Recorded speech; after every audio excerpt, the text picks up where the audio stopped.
Hello everybody, this is Digraj Singh Rajput. Welcome to our channel.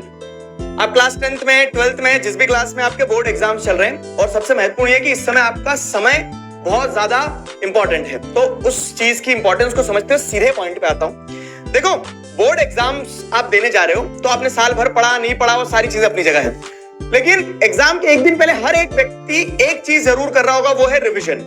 तो आज हम उस रिविजन के ऊपर ही बात करने वाले हैं कि रिवीजन आखिरकार होता क्या है, उसकी सही टेक्निक क्या है, और आपको आखिरकार रिवीजन करना है तो कैसे करना है। बहुत महत्वपूर्ण वीडियो है, अच्छे से समझना इस चीज को।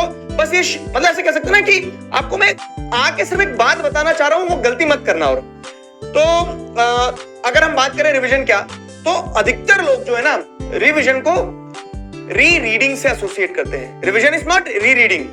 री रीडिंग क्या होता है कि भैया आप कल पेपर देने जाना है, पढ़ने बैठेंगे तो पन्ने पलट रहे हैं, लाइनें पढ़ रहे हैं, ठीक है, एब्सेंट माइंडेड है, ध्यान नहीं है, किताब पे ध्यान नहीं है, ध्यान कहीं और चल रहा है, लेकिन हम वो लाइनें पढ़े जा रहे हैं।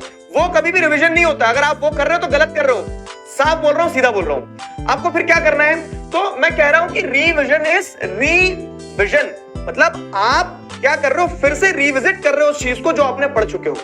कैसे रिविजिट करोगे, तो आपको कहीं बाहर किसी वीडियो में, बाहर किसी किताब में, बाहर किसी नोट्स में नहीं रिविजिट करना है। वो जो आपने पढ़ चुके हो आप उसको रिविजिट कर रहे हो, जो आपके अंदर है।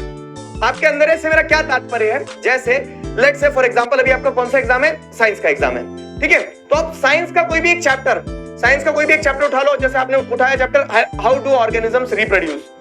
अब इस चैप्टर की अगर हम बात करें ना, तो इस चैप्टर में आपको यह समझ में आ रहा है कि क्या क्या टॉपिक्स अगर आपको पता है। जैसे एक पेपर लेकर बैठना, अब आपने चैप्टर का नाम लिख लिया अपना, जो भी चैप्टर है। रिवीजन की सही टेक्निक बता रहा हूं मैं आपको। अच्छा, इस पे से ध्यान आया मुझे साइंस के एग्जाम पे से। साइंस के एग्जाम की ताबड़तोड़ तैयारी आप आपके प्रशांत भैया के साथ कर रहे हो, करते रहो, बहुत बढ़िया। अब आगे क्या कहानी है, आगे कहानी ये है कि दिल्ली मैराथन सेशन हो रही है, लेकिन एक इंपॉर्टेंट सेशन जो रहेगा एग्जाम वाले दिन सुबह रहेगा 4 बजे, जिसकी नोटिफिकेशन आपको मिल जाएगी, लिंक में डिस्क्रिप्शन वगैरह दे देंगे। तो उस दिन आपको पूरा अच्छे से सिलेबस करवा के, most probable most important questions करवा के, तैयार करवा के पहुंचाया जाएगा। तो साइंस का एग्जाम अच्छे से देना, फिर हम एसएसटी की तैयारी वहां से शुरू कर देंगे। उसी दिन से 20 तारीख से जब तुम पेपर देके आओगे तो हम एसएसटी की तैयारी शुरू कर देंगे। तो coming back to the point, हाँ, जैसे आपने चैप्टर का नाम लिखा, अब हाउ डू ऑर्गेनिजम्स रिप्रोड्यूस में मैं क्या पढ़ूं, मैं तुम्हें पावर शेयरिंग का एग्जांपल देता हूं। जैसे पावर शेयरिंग एक चैप्टर है, अब उसका रिवीजन कैसे करना है, तो आपको एक सिंपल चीज करना है पावर शेयरिंग के लिए।